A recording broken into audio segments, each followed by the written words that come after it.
Okay. All right. We are going to talk this morning about grains. Grains is something that everyone here in the room is familiar with, right? Yes. We eat lots of different grains and we eat them every single day. But what if it may be that we're not properly preparing them as to why it is that we have sickness and disease that is happening to our bodies? So we're going to just talk for a quick moment about grains and how important they are, okay? It says, poor cookery is wearing away the life energies of thousands. More souls are lost from this cause than many realize. It deranges the system and produces disease.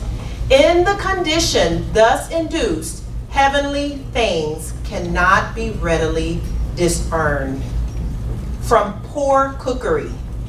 So we thought maybe, okay, well, we've learned how to cook properly, but are we cooking our grains properly? Let's think about it for a moment. Okay, so we know that we should consume a whole food diet. A whole food diet. What does a whole food diet consist of? Any questions? Nuts. Okay.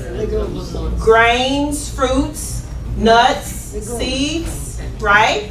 Whole foods. Not foods that have been pulled apart and used, right? That means that in its most natural state, that means that when we have rice, it shouldn't be white rice. It should be brown rice, right? Or black rice, or red rice, or wild rice. Okay, this is what it means to eat a whole food diet. Okay, so this is just a picture of a whole grain kernel. It has the endosperm, it has the outside, which is the bran, and then it also has the germ. Okay, the outside, which is the bran, is removed during the process when they're making white rice. Okay, and there's many ways that they do it, but I know in some Caribbean countries they actually, or here they actually continue to what's the word? That's what I'm looking for. Polish it until that part is gone, and this is what's contributing to constipation, diabetes, a lot of those illnesses that we suffer with today. Okay, so let's continue. Why are whole grains so important? They're rich in antioxidants, vitamins, and minerals. Your B vitamins. So when you hear people say, no, you need that meat because you need vitamin B12.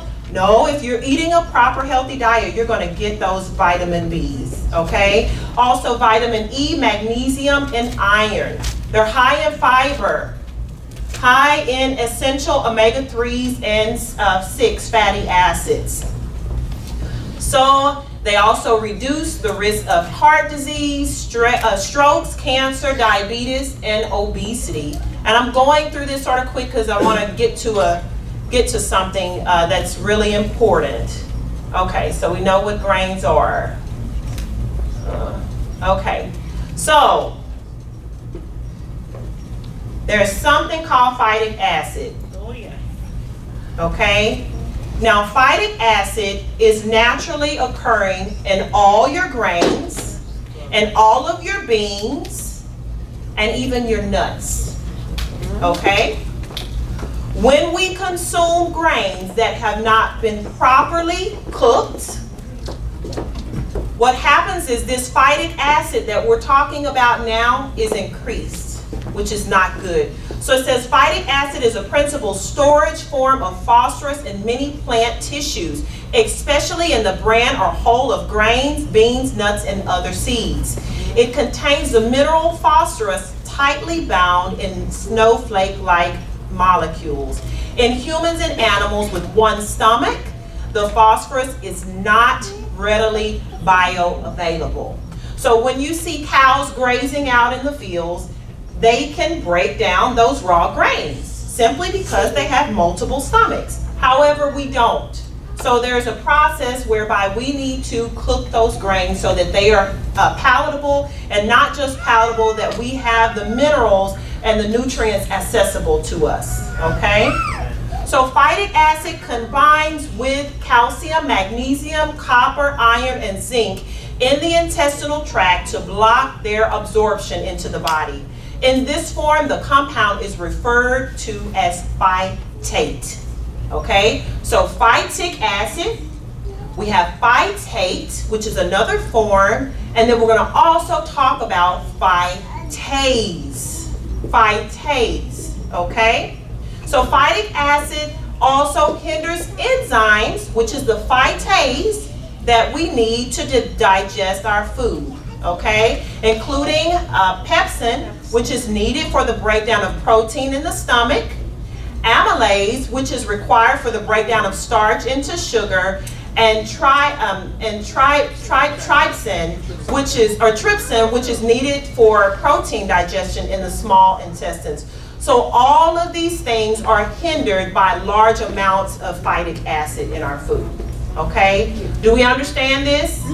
So I know you're wondering, so why is this important? What does this have to do with my everyday, day-to-day, what I eat? Okay? So if phytates in foods are not properly controlled, as in nuts, seeds, tubers, fruits, and vegetables, are destroyed, as in grains and legumes, so they must be destroyed in the grains and the legumes, they inhibit the absorption of protein, starches, and minerals such as zinc, calcium, iron, copper, and magnesium. And malabsorption of these nutrients results in deficiencies.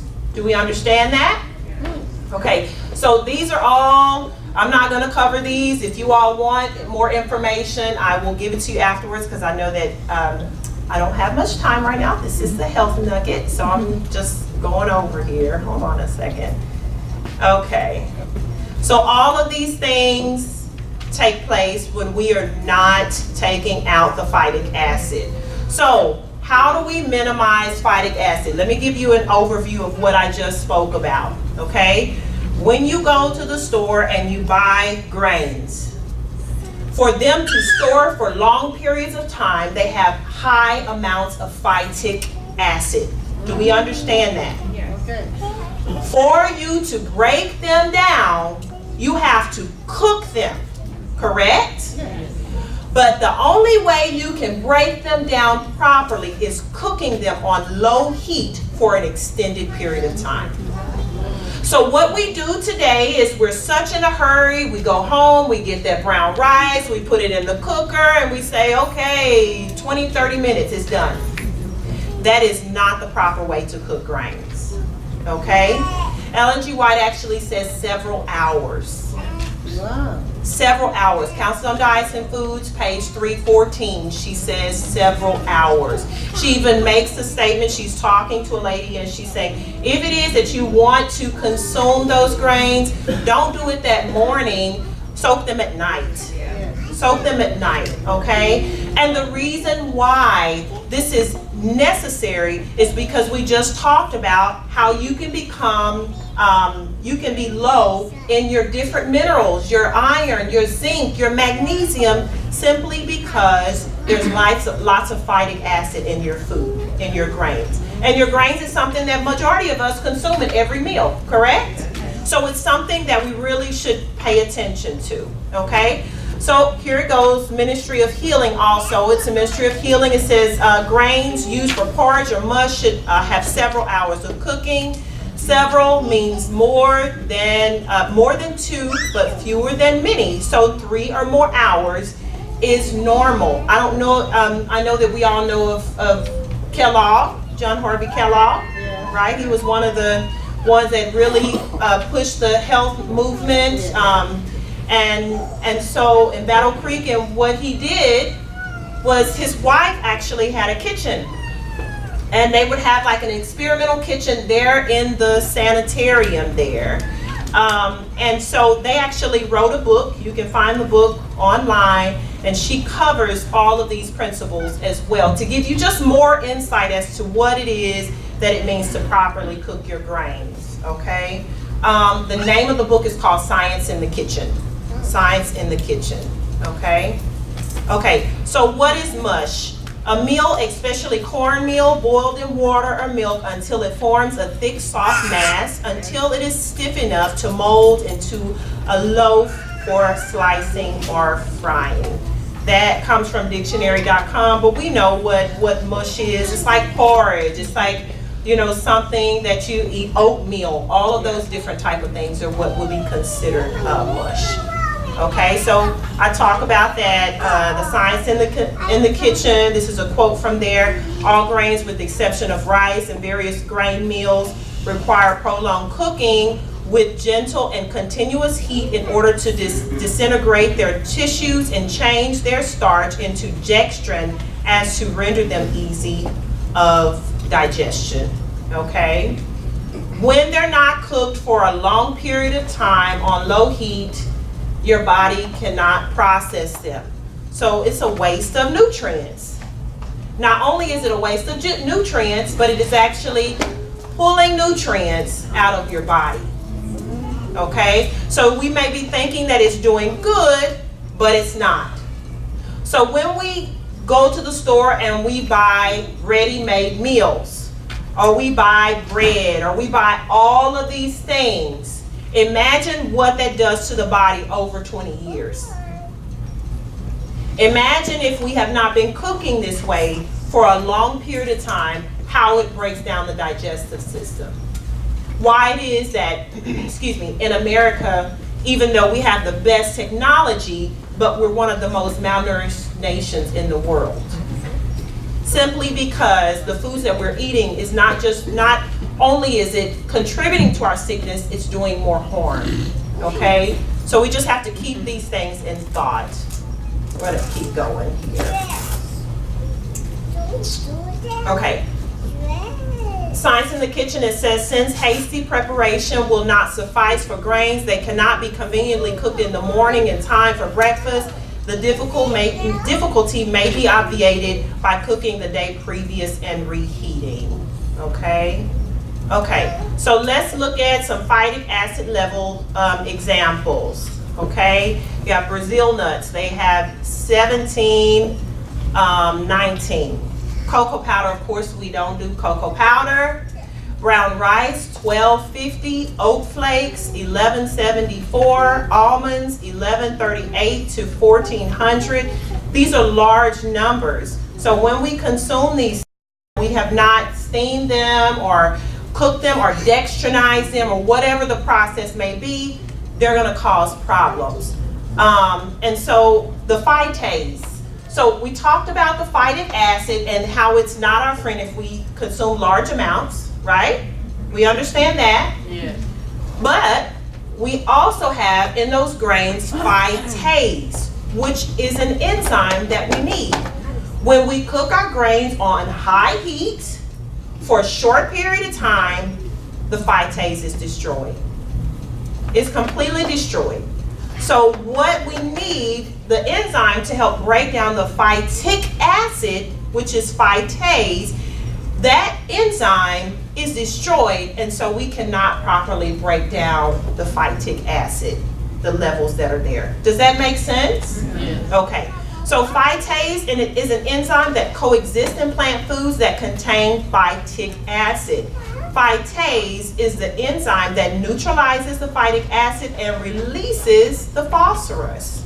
Okay? So not all grains contain enough phytase to eliminate all the phytic acid they contain. And so this is why it's so important to make sure that we're cooking our grains properly. Okay?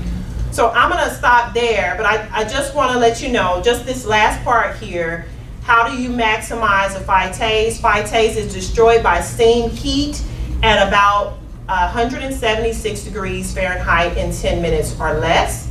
In a wet solution, phytase is destroyed at 131 to 149 degrees Fahrenheit. Okay, so the different methods, right? Because this is a practical principle. What do I do now? How do I cook them? There's many different methods. One of them is putting it in a crock pot and putting it on warm the night before, and then you can consume them the next day. Okay, that's one way you can do it.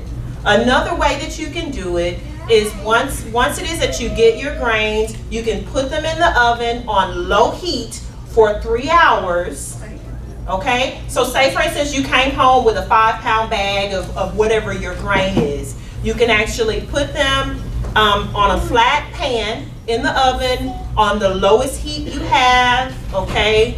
212, 220, no higher than that.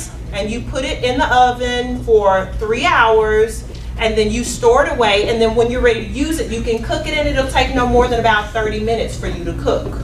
Okay, that's another way to destroy the phytic acid and increase the amount of phytase. Do we understand that? Okay, the next way is sprouting. Okay, sprouting, which means that we've heated some water, and once we heat the water, we can add the grains in and cover it and let it soak all night long. Okay, so those are 3 methods that we can use to make sure that we are getting those minerals, getting those the different things, the vitamins that we need from our grains, because in today's time we are hearing more about gluten sensitivities, more about celiac disease, and a lot of these things are happening because we have foreign proteins that are invading our system and our body is attacking itself. Yes?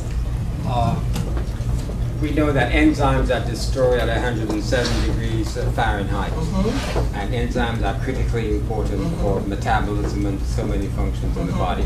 Number 2, many professionals say that it's raw nuts are the best form of nuts to consume. Heated nuts and roasted are unadvisable. There are even said to be some toxins involved with heated nuts and roasted nuts.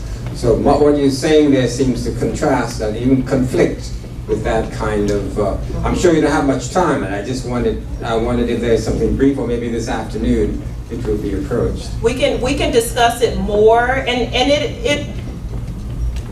it agrees, but at the same time we'll discuss it more in detail so that we can understand, you know, how to. But the lowest, like I said, the lowest heat that you can get to for several hours is best. And it is, like he said, it is best to soak even your nuts and consume those soaked so that they are live when you consume them. Okay. Any other questions, concerns? Okay. Thank you so much. Yes.